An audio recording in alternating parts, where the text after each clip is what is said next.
We all shop, right? But have you ever really stopped to think about why you shop or you do? Well, today we're going to go on a little journey through all the different types of markets that are all around us, from that friendly corner store to the giant shopping mall. So let's kick things off with a question I'm sure you've asked yourself.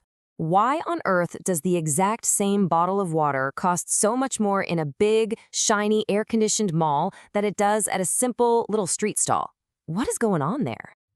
To figure this out, we're going to go on a virtual shopping trip. Yep, we're going to follow a shopper around and see exactly how these different markets work and what's really behind those price tags. You ready? Let's go. Okay, before we dive in, let's just make sure we're all on the same page. What even is a market?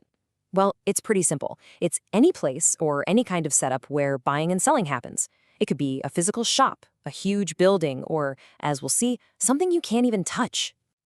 All right, our shopper needs to pick up some daily essentials. So where's the first stop? The most convenient place, of course, the neighborhood market, right around the corner. You know, the best thing about these shops is just how easy and familiar they are. They're right there when you need them, and they've got all the stuff you need day to day. Plus, there's that personal touch, isn't there? You probably know the shopkeeper's name, and they definitely know yours. And that personal trust, it even changes how you pay. You might be able to buy on credit, take your stuff now and just pay the shopkeeper later. The prices, though, are usually set in stone. You'll often see an MRP, or a maximum retail price, printed on the product. That's a legal price, so no bargaining here. Okay, daily groceries are in the bag.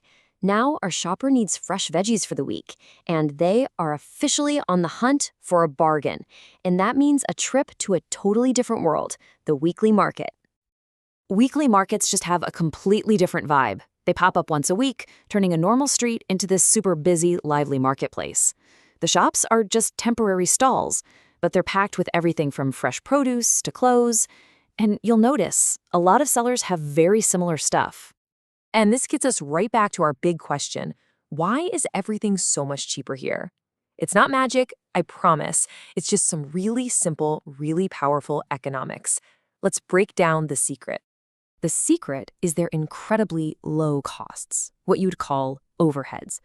First, they don't have to pay for a permanent shop, rent, or electricity. Second, it's usually a family affair, so they save a ton on employees' salaries. And third, with everyone selling similar stuff right next to each other, the competition is fierce, which keeps prices low and makes bargaining just part of the fun. I mean, when you put it side by side like this, the contrast is just wild. Weekly markets have bargaining, temporary setups, and low costs. And this sets the stage perfectly for the other end of the shopping world, the mall, which is pretty much the exact opposite in every single way. Speaking of which, our shopper has one more stop to make. This time, they need a specific branded item. And for that, there's only one place to go, the shopping mall. Malls are a whole different experience, aren't they? These massive, air-conditioned buildings, you'll find a huge range of products, both branded and not. And of course, the prices are fixed. Part of that consistent, predictable experience is no haggling. So why are those branded shoes so expensive? Well, when you buy a branded item, you're paying for way more than just the product itself.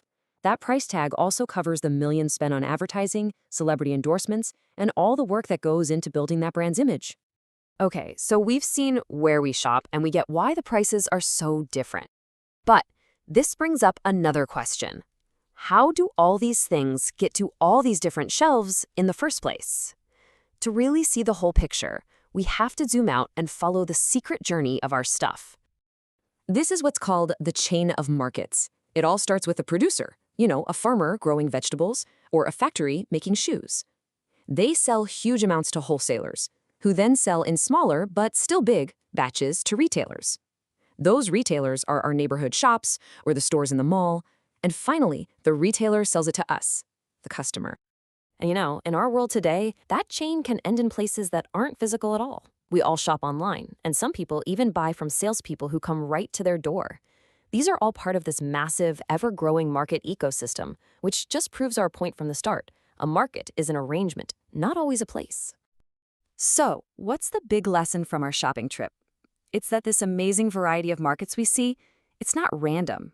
Each one is there for a reason. perfectly designed to serve different needs and different kinds of people. This chart shows the basic trade-off perfectly. The weekly market seller puts in a low investment for a lower, but maybe more reliable profit.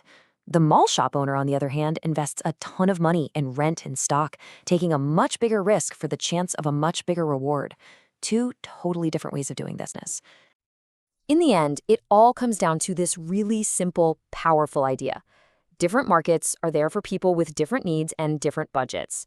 Whether you care most about convenience, you're hunting for a deal, or you want a specific brand experience, there's a market out there that's built just for you.